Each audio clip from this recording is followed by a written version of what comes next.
Hello everyone, welcome back to my channel. और कैसे हैं आप सब? I hope you all are good. इस चैनल पे हम स्पेशली कॉलेज स्टूडेंट्स के लिए पढ़ाई करते हैं और हम जो है अपनी यूनिट फॉर गुप्ता डायनेस्टी, और आज का जो हमारा टॉपिक है वो है मोकरीज और लेटर गुप्ताज, यानी कि मोकरियों के बारे में और हूणा इन्वेंशन के बारे में, और बाद के जो गुप्त थे कुछ बचे कुचे उनके बारे में आज हम पढ़ेंगे। और जो लास्ट वीडियो गई है उसमें हमने टोटल कंप्लीट कर लिए हैं सारे के सारे गुप्ता रूलर्स। ओनली रूलर्स के बारे में बताया है, बाकी एडमिनिस्ट्रेशन सिस्टम कैसा था, फैमिली सिस्टम कैसा था, ये सारी चीज़ें हम आगे आने वाले टॉपिक्स में कवर करेंगे। So let's start our today's topic. ये हम कल अच्छे से एक्सप्लेन करके पढ़ चुके हैं ईच एंड एवरीथिंग। आज का हमारा टॉपिक है वटाकास, मोकरीज एंड लेटर गुप्ताज। तो मैं किसी भी चीज़ को अंडरलाइन नहीं करती हूँ क्योंकि मुझे लगता है ये डिस्ट्रैक्शन है काइंड ऑफ।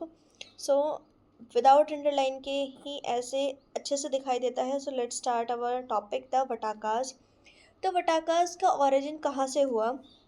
तो वटाका डायनेस्टी जो थी उनको प्रसिद्धि मिली अराउंड, प्रोमिनेंस का मतलब होता है प्रसिद्धि मिलना, यानी कि प्रसिद्ध होना, फेमस होना, अराउंड 225 एडी साउथ इंडिया में।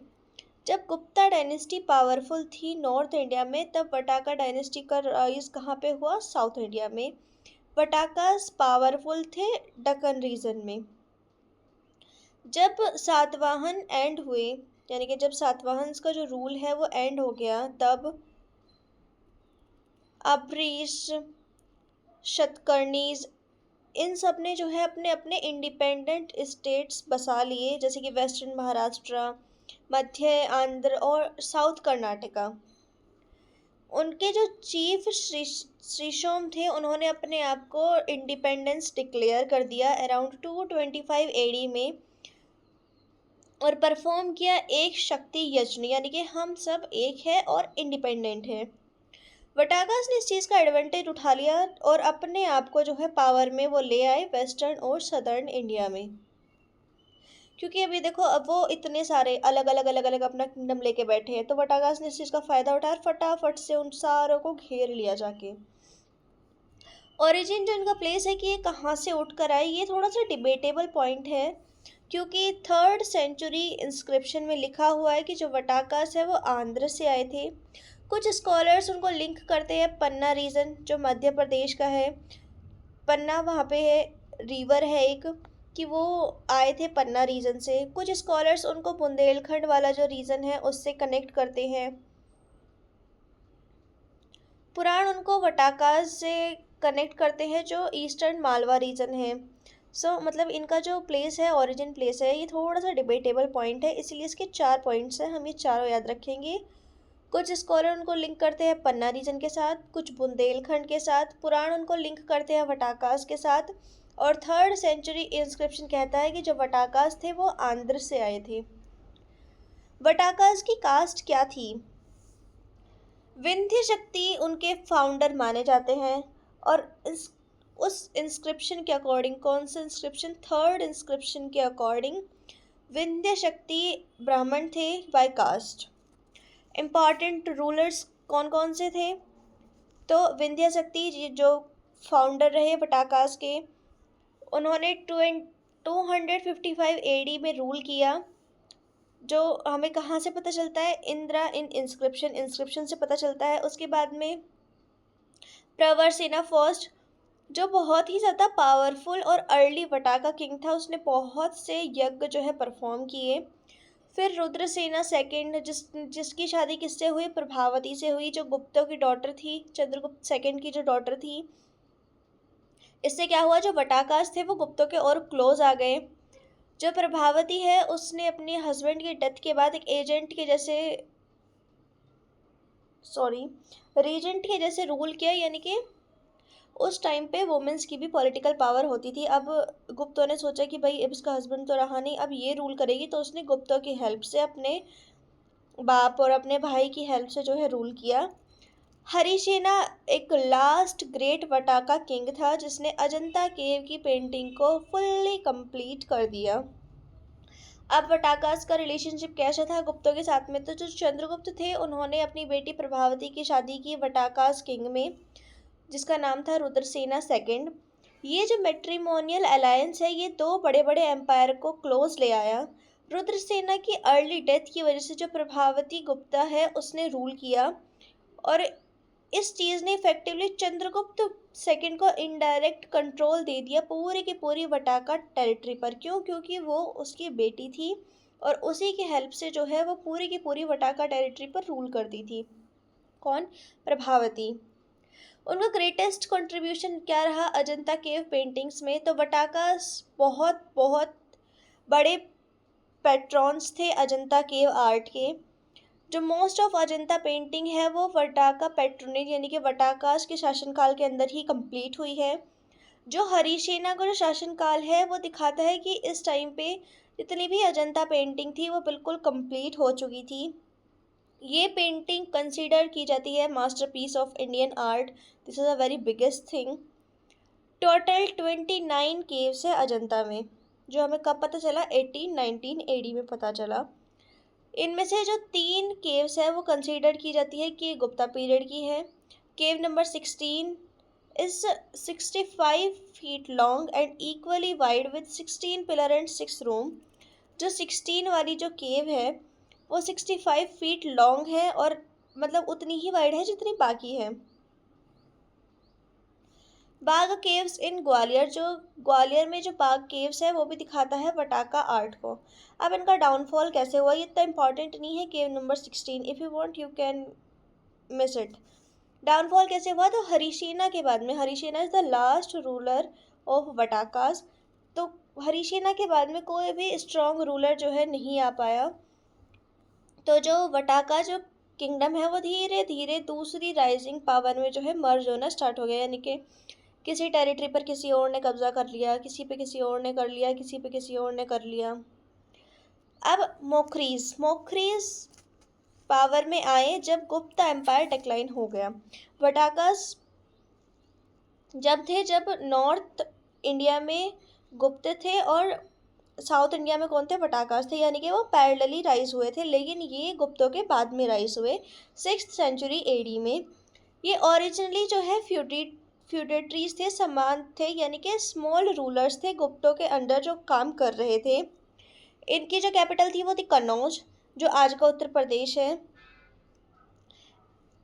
मतलब मॉडर्न कन्नौज, जो आज उत्तर प्रदेश में जो कन्नौज है ओरिजिनली वो। जैसे ही गुप्तों की जो पावर है वो डिक्लाइन हुई, मोखरीज ग्रेजुअली बिकम इंडिपेंडेंट। मोखरीज ने अपने आप को धीरे धीरे जैसे जैसे उन्हें पता चलता रहा कि अब जो है पावर डिक्लाइन होनी शुरू हो गई है गुप्तों की। अब जब जो मेन राजा है वो ही वीक होना स्टार्ट हो जाएगा तो जो बाकी के सामंत है, फ्यूडेटरीज है, वो अपने आप को अपने रूलर जो है इंडिपेंडेंट साबित कर ही देंगे। इम्पॉर्टेंट किंग कौन कौन है? हरिवर्मन जो अर्ली रूलर है जिसने स्टैब्लिश किया मोखरियों की पावर का। हरिवर्मन को हम मान सकते हैं कि ये फ्यूडेटरी था, किसका? एक सामंत था गुप्तों का। आदित्य वर्मन जिसने मोखरी टेरिटरी को बढ़ाया। ईशान वर्मन जो मोस्ट पावरफुल किंग था मोखरियों का और जिसने अडॉप्ट किया title Maharaja Adhiraj, Kings of king. ये किसको मिला था? ये चंद्रगुप्त फर्स्ट को भी मिला था। ग्रहवर्मन लास्ट सिग्निफिकेंट यानी कि लास्ट इम्पॉर्टेंट रूलर था ये मोखरियों का, जिसने राजश्री जो हर्ष की सिस्टर थी उससे शादी की थी। क्या सिग्निफिकेंस है, क्यों हम याद रखते हैं इनको हिस्ट्री में? तो मोखरियों ने एक स्ट्रेटेजिक रीजन कन्नौज जो उत्तर प्रदेश में है उसको कंट्रोल किया और ये बन गई one of the most important city north India की। जो ग्रहवर्मन है उसको मालवा के जो राजा थे उन्होंने मार दिया और बाद में इसीलिए जो हर्ष का जो कैंपेन है वो बड़ा होना स्टार्ट हुआ, क्योंकि ग्रहवर्मन ने किससे शादी की थी? हर्ष की सिस्टर से शादी की थी। जो मोखरीज है वो इवेंचुअली एब्जॉर्ब हो गए हर्ष के एम्पायर में। उनका जो किंगडम है उसने एक बेस प्रोवाइड कर दिया हर्ष के एम्पायर को। जो लेटर गुप्ताज हैं वो मेन गुप्ता डायनेस्टी से बहुत डिफरेंट है, कोई भी डायरेक्ट रिलेशन नहीं है इन दोनों डायनेस्टीज़ के बीच में, बहुत ही सेपरेट रूलिंग फैमिली है। बस इनका जो सरनेम है वो सेम है, बाकी इनमें कोई भी सिमिलैरिटी नहीं है। टेरिटरी क्या थी इनकी, वही मगध रीजन। सबसे पहले कोई भी आके भाग के कहाँ बैठता था, मगध पे। मेन जब गुप्ता से जब वो डिक्लाइन हो गए तो उसके बाद में जो उनके कंटेम्प्रेरीज थे मौखरीज, उन्होंने रूल किया। और उसके बाद दोबारा कौन आए, लेटर गुप्ताज, जिसके इम्पॉर्टेंट किंग है कृष्णगुप्त, जो बाद की लेटर गुप्ता डायनेस्टी के फाउंडर रहे। जीविता गुप्त फर्स्ट, जिसने बाद की जो गुप्ता पावर थी उसको एक्सटेंड किया। आदित्य सेना भी एक इम्पॉर्टेंट रूलर थे, जिसने दोबारा से जो है अश्वमेध यज्ञ को परफॉर्म किया। माधव गुप्ता जो इम्पॉर्टेंट किंग थे बाद वाले एम्पायर में, गुप्ता एम्पायर में। और जीविता गुप्ता सेकंड, ये लास्ट रूलर थे गुप्ता बाद के जो गुप्ता एम्पायर था उसका। हर्ष के साथ इनका रिलेशनशिप कैसे था, तो माधव गुप्ता एक क्लोज फ्रेंड थे हर्ष के। उन्होंने हर्ष को उनकी मिलिट्री कैंपेन में, यानी कि उनके युद्ध में सेना वगैरह को भेज के हेल्प की। इवेंचुअली जो बाद के लेटर गुप्ता किंगडम था वो हर्ष के एम्पायर में ही बाद में एब्जॉर्ब हो गया। अब the question is who were Hunas. Huns कौन थे, कहाँ से ये आए थे, तो वो एक नोमैडिक यानी कि बंजारन ट्राइब थी जो सेंट्रल एशिया से आई थी। एक सेम ग्रुप जिसने डिवास्टेटेड कर दिया पूरे के पूरे रोमन एम्पायर को यूरोप में। और ये जाने जाते हैं कि they were very brutal, very destructive. उन्होंने हमारे इंडिया में आके बहुत से बुद्ध की जो मोनेस्ट्रीज थी उनको नष्ट किया और बहुत से हमारे मॉन्क्स को मार दिया। ये कब कब आए, सबसे पहला अटैक हुआ इनका कुमारगुप्त वाले शासनकाल में, लेकिन उन्होंने वापस भगा दिए। फिर उसके बाद में स्कंदगुप्त ने इनको वापस भगाया। अगेन दोबारा आए ये 467 एडी में। 6th सेंचुरी में आए इन्होंने, टोरमाना का कुछ लार्ज पार्ट इन्होंने कवर किया नॉर्थ इंडिया में। उसके बाद में 515 एडी में जो है मिहिरकुल हुणास का जो है राजा बन गया, और he was the most cruel ruler. और उसके बाद में 528 एडी में जो यशोवर्धन था उसने मालवा को डिफीट कर लिया। मिहिरकुला को डिफीट कर दिया मालवा में उन्होंने। मिहिरकुला कौन था, तो मोस्ट नोटोरियस ह्यूणा किंग था। यानी कि नोटोरियस का मतलब होता है जो फेमस हो अपनी क्रूएलिटी के लिए। इतना ज़्यादा क्रूअल, इतना ज़्यादा क्रूर शासक था वो, एक्सट्रीमली क्रूअल। और उसने बहुत से बुद्धिस्ट मोनेस्ट्रीज को तोड़ा और बहुत से मॉन्क जो थे उनको मार दिया। जो चाइनीज़ पिलग्रिम है हुएन सांग, वो उसकी क्रूएलिटी के बारे में बहुत ही ज़्यादा डिटेल में डिस्क्राइब करते हैं। और उन्होंने फाइनली जो यशोवर्धन था मालवा का और बालादित्य का, उसको जो है डिफीट कर दिया। क्या इफेक्ट रहे हूण इन्वेंशन के, तो इसने हमारी ट्रेड और इकोनॉमी जो थी नॉर्थ इंडिया की, इसको डिस्ट्रॉय कर दिया। गुप्ता एम्पायर को इसने ब्रोक कर दिया स्मॉलर किंगडम में। मैसिव डिस्ट्रक्शन कॉज की इसने बुद्धिस्ट इंस्टीट्यूशन में, मैंने बताया कि इसने बहुत से इंस्टीट्यूशन को तोड़ा, मोनेस्ट्रीज को और मॉन्क्स को मारा। जिससे क्या हुआ कि बहुत से छोटे छोटे रीजनल किंगडम जो है दोबारा से राइज होने स्टार्ट हो गए। और इनडायरेक्टली इसने जो है एक पक्का रास्ता बना दिया हर्ष के एम्पायर के लिए।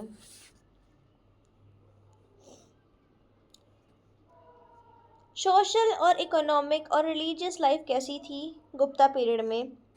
सोशल लाइफ को देख लेते हैं पहले, सामाजिक जीवन कैसा था। जो फैमिली थी वो बेसिक यूनिट थी सोसाइटी की, यानी कि जो सबसे छोटा कुछ हो सकता था that is family. Joint family system था। फादर के डेथ के बाद एल्डेस्ट सन जो बड़ा बेटा था वो हेड बनता था फैमिली का। वुमेन की जो पोजीशन थी इम्पॉर्टेंट, वो एक मदर की थी, माँ की, एक वाइफ की, एक डॉटर इन लॉ, एक बहू की थी। जो खाना था, फाहियान लिखते हैं कि ये जो लोग हैं हमारे यहाँ के इंडिया के जो लोग थे उनको नहीं पता था कि पोल्ट्री और पिग्स जैसा भी कुछ पाला जा सकता है, ये उनको नहीं पता था। ऑनियन, गार्लिक और वाइन यानी कि शराब, लहसुन और ऑनियन हम नहीं कंज्यूम करते थे। जो लोग जनरली वेजिटेरियन थे और ब्राह्मण्स जो थे वो जो लोग थे कुछ जनरली वेजिटेरियन थे, मतलब मोस्टली सब वेजिटेरियन ही थे, क्योंकि ये बीफ वगैरह नहीं चलता था। क्यों नहीं चलता था? क्योंकि कोई पालता ही नहीं था पिग्स वगैरह को। और जो ब्राह्मण थे वो स्ट्रिक्टली वेजिटेरियन थे। और पान खाने की आदत हमारी बड़ी पुरानी रही है, तो उस टाइम पे भी थी। खाना खाने के बाद पान खाना is very common. So clothes, तो कॉटन क्लोथ्स पहनते थे। जो थोड़े से रिच पीपल थे वो सिल्क पहनते थे, वूलन और एक्सपेंसिव क्लोथ्स पहनते थे। जो आदमी थे वो शॉल ओढ़ते थे, और वुमेंस जो है वो साड़ी और पेटीकोट वगैरह डाल लेती थी। और जो आदमी थे वो टर्बन यानी कि पगड़ी भी बांधते थे। ऑर्नामेंट्स और मेकअप में क्या था, तो दोनों के दोनों मैन एंड वुमेन ऑर्नामेंट्स को बहुत ज़्यादा प्यार करते थे। वुमेन्स जो है बिंदी लगाती थी मिडल ऑफ फॉरहेड पे, इयररिंग्स, गार्लैंड ऑफ गोल्ड, सोने की माला, इयररिंग्स, कड़े, चूड़ियाँ, एंकलेट, पाजेब, ये मेन ऑर्नामेंट्स थे।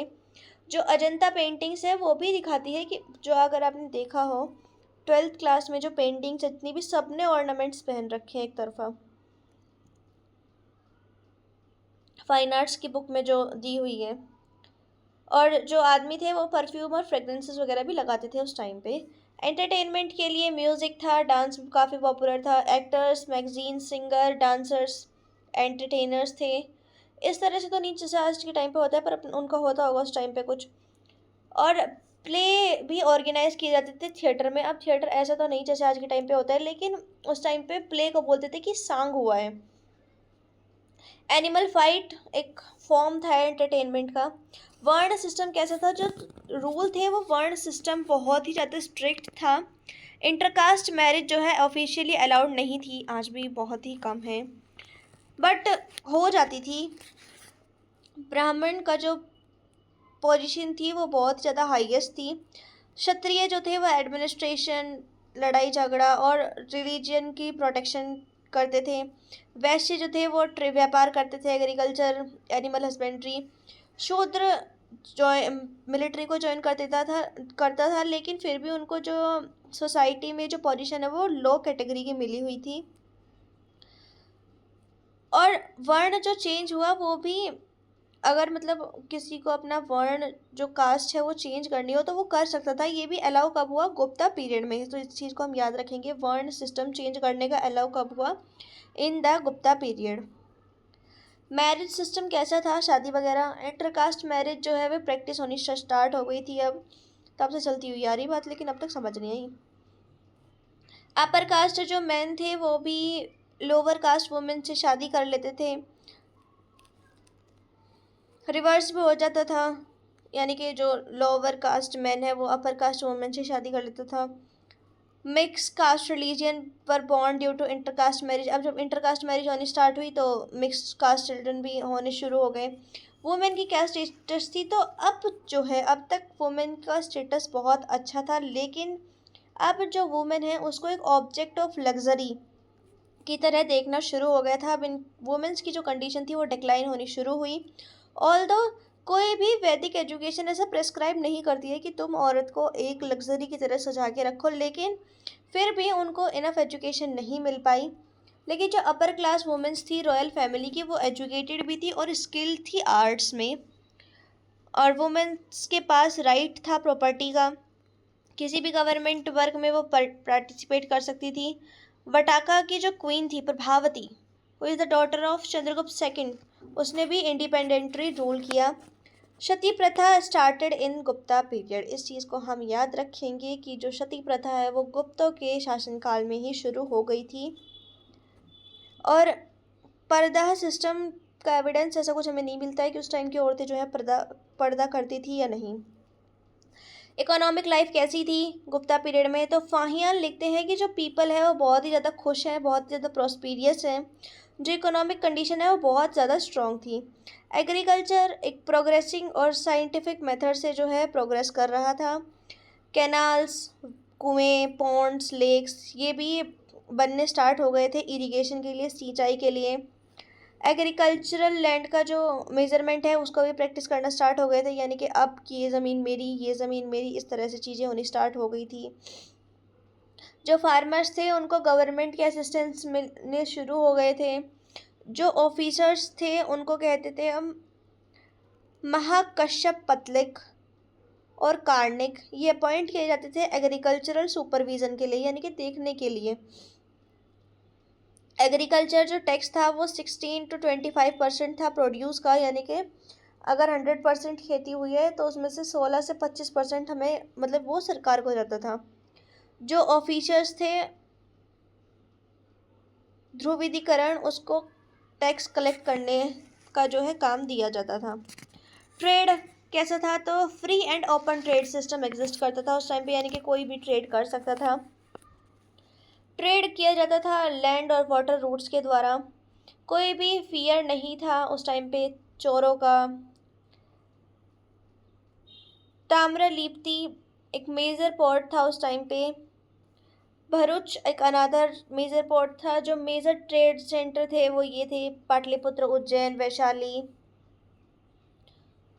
और किस किस चीज़ का जो है इम्पोर्ट एक्सपोर्ट होता था, तो imported goods, spices, medicine, peacock के फीदर्स, सिल्क थ्रेड, कपूर और गोल्ड, सिल्वर, टिन, इन सारी चीज़ों का जो है ट्रेड इम्पोर्ट होता था। ट्रेड रिलेशंस जावा, सुमित्रा, इजिप्ट, चाइना, देखो किस कहाँ कहाँ तक हमारे ट्रेड रिलेशंस थे। और ट्रेड गिल्ड्स यानी कि श्रेणीज, यानी कि जो लोग पैसे वगैरह उधार पे देते हों उनको भी इस टाइम पे बना दिया गया था और रिकॉग्नाइज किया जाने लगा था स्टेट्स के द्वारा, यानी कि हर एक स्टेट में कोई ना कोई ये थे। सोर्सेज क्या थी स्टेट इनकम की, यानी कि कहाँ से चीज़ें राजकोष में भरी जाती थी, तो एग्रीकल्चर टैक्स 16 to 25% ये मेन सोर्स था इनकम का। फॉरेस्ट पे टैक्स लिया जाता था, ट्रेड पे लिया जाता था, बिजनेस पे लिया जाता था। रोड पे यानी कि उस टाइम से ही चला हुआ रहा है, रोड पे टैक्स, मार्केट पे टैक्स, ब्रिज पे टैक्स, टोल टैक्स रिवर के लिए।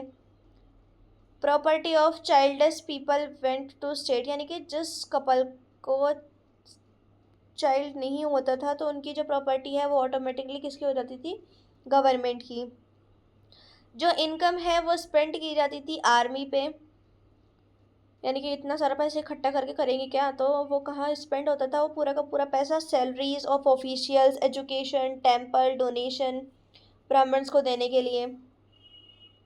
इंडस्ट्री और ऑक्यूपेशन, तो टेक्सटाइल यानी कि कपड़ों की इंडस्ट्री, कॉटन इंडस्ट्री डेवलप थी।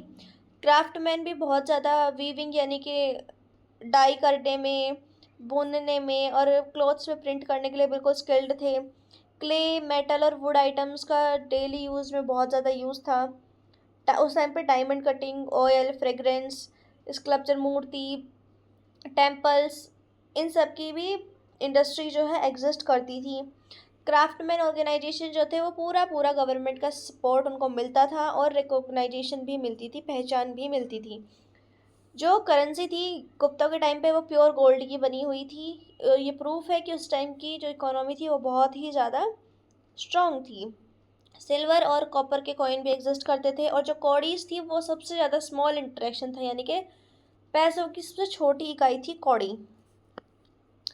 रिलीजियस लाइफ कैसी थी, तो रिवाइवल ऑफ ब्राह्मण, बहुत से गुप्ता किंग ने अश्वमेध यज्ञ कराए, यानी कि बहुत से जो गुप्तों के जो राजा थे वो किसको मानते थे, ब्राह्मण को मानते थे। पॉलिटिकल प्रोटेक्शन दी जाती थी ब्राह्मण रिलीजन को। और ये रिवाइवल शुरू हुआ शुंग पीरियड में, जब गुप्ता एज जो है अपने पीक पे हो गई बिल्कुल। फिर ये सारे धर्म यानी कि ब्राह्मण माना जाता था। शाविया धर्म, बहुत से जो हाई ऑफिशियल्स थे गुप्ता किंग्स के वो मानते थे शाविया धर्म को। ये अलग अलग नेम से जो है शिवा को वर्शिप करने के अलग अलग नेम है, यानी कि ये भगवान शिव को मानते थे। और बहुत बहुत सी मूर्तियां हैं शिव भगवान की, शिवलिंग की। फिर वैष्णवी धर्म, बहुत से गुप्ता एम्पायर वैष्णवी को मानते थे, जो विष्णु का सिंबल है। गधा, चक्र, शंख, त्रिशूल, नंदी कॉइन्स पे मिला है। शक्ति पूजा, goddess, mother goddess, Bhagwati, Bhavani, Gauri, Parvati worship. फिर कुछ लोग सूर्य की पूजा करते थे, कुछ बुद्धिज्म को मानते थे। मेन सेंटर जो था बुद्धिज्म का वो थी नालंदा यूनिवर्सिटी। अब मुझे कमेंट करके बताना नालंदा यूनिवर्सिटी कौन से राजा ने बनवाई थी गुप्ता एम्पायर में। जैनिज्म जैन महासभा भी ऑर्गेनाइज की गई थी वल्लभी के द्वारा। प्रिंसिपल्स जो थे श्वेतांबर के, वो रिटर्न की गए। भद्रबाहु सेकंड ने कमेंट्रीज लिखी जैन टेक्स्ट में। भक्ति मूवमेंट ने भी जैनिज्म को इन्फ्लुएंस किया। Gupta empire as golden age of India, ये बहुत बहुत इंपॉर्टेंट है, इसको ध्यान से सुनेंगे, it is a very important topic. तो गुप्ता एम्पायर को गोल्डन एज ऑफ इंडिया क्यों कहा जाता था? तो हिस्टोरियंस गुप्ता पीरियड को गोल्डन एज ऑफ हिस्ट्री कहते थे क्योंकि एरा ऑफ ग्रेट एम्पायर, यानी कि जितने भी राजा हुए सब बिल्कुल ग्रेट। समुद्रगुप्त को कहा जाता था कि उसने 100 से भी ज़्यादा युद्ध को जो है जीता होगा, और जीता होगा नहीं, जीता था। और ये हमें कहाँ से पता चलता है? प्रयाग प्रशस्ति यानी कि इलाहाबाद पिलर इंस्क्रिप्शन से। जो चंद्रगुप्त सेकंड है उसने शकों को हराया और टाइटल लिया किसका? विक्रम आदित्य का। पॉलिटिकल यूनिटी का एरा था वो, यानी कि सारे के सारे जितने भी पॉलिटिक्स थी उनको यूनाइट करके रखा। मौर्यंस के बाद बहुत से लोगों ने जो है पूरे मौर्यन एम्पायर पे रूल करने का सोचा, लेकिन हुआ क्या? उसका उल्टा। तो गुप्ता के जो एम्परर्स थे उन्होंने इस पूरे के पूरे फॉरेन डोमिनेंस को जो है ख़त्म किया। बाहर से बहुत से लोग आके हमारे ऊपर राज करना शुरू कर दिया था उन्होंने, सारे को किसने भगाया? गुप्तों ने भगाया। स्ट्रॉन्ग सेंट्रलाइज सिस्टम जो है इस्टेब्लिश किया। एक्सीलेंट एडमिनिस्ट्रेशन था उनका, बहुत ज़्यादा स्ट्रॉन्ग और ऑर्गेनाइज। मिलिट्री सर्विसेज भी बहुत ज़्यादा ऑर्गेनाइज थी। जस्टिस इम्पार्शियल था। ये जो प्रिंसिपल थे ये बेस्ड थे फ्रीडम एंड इक्वालिटी पे। उस टाइम पे भी फ्रीडम और इक्वालिटी चलती थी। सोशल अचीवमेंट का एरा था वो। सोशल प्रॉब्लम्स जो थी वो सॉल्व की जाती थी लिबरलिज्म से। जो ब्राह्मण थे वो रिवाइव किए गए दोबारा, यानी कि इसी गुप्ता पीरियड में ही जो है हम धर्म को जो है अपना चेंज कर सकते थे। सोशल हार्मनी इस्टेब्लिश की जाने लगी कम्युनिटीज़ के अमंग और कास्ट के अमंग। रिलीजियस टॉलरेंस की पॉलिसी सबने अपनाई, इन्होंने भी अपनाई।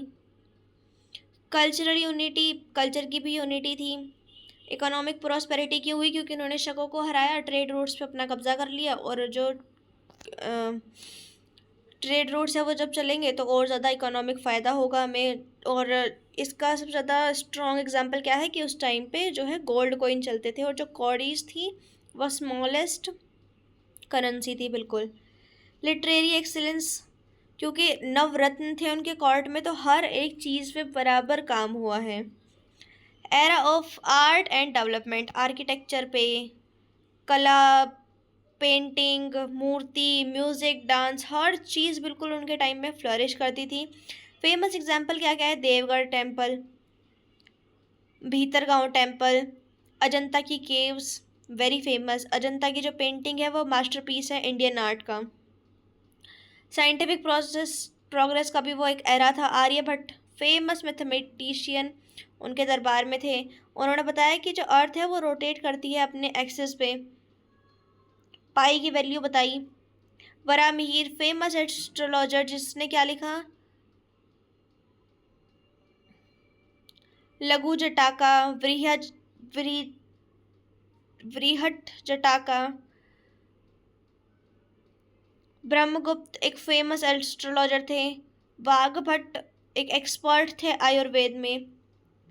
जिस टाइम पे लोगों को पता भी नहीं था सर्जरी कुछ होती है, उस टाइम पे हमें ये पता था कि प्लास्टिक सर्जरी वगैरह क्या चीज़ होती है, उस टाइम पे सर्जरी होती थी, ये देख लो तुम। आर्यन कल्चर का स्प्रेड भी इसी एरा में हुआ। इंडियन कल्चर स्प्रेड हो गया श्रीलंका में, बर्मा में, इंडोनेशिया में, कंबोडिया में, चाइना में, कोरिया, जापान, फिलिप्स, सब जगह इंडियन कल्चर का जो है पूरी तरह जो है स्प्रेड हो चुका था। इंडियन कल्चर स्प्रेड हुआ मिशनरीज और ट्रेडर्स के द्वारा। Bye bye, see you in the next video and we will continue it in the next part, so subscribe to my channel.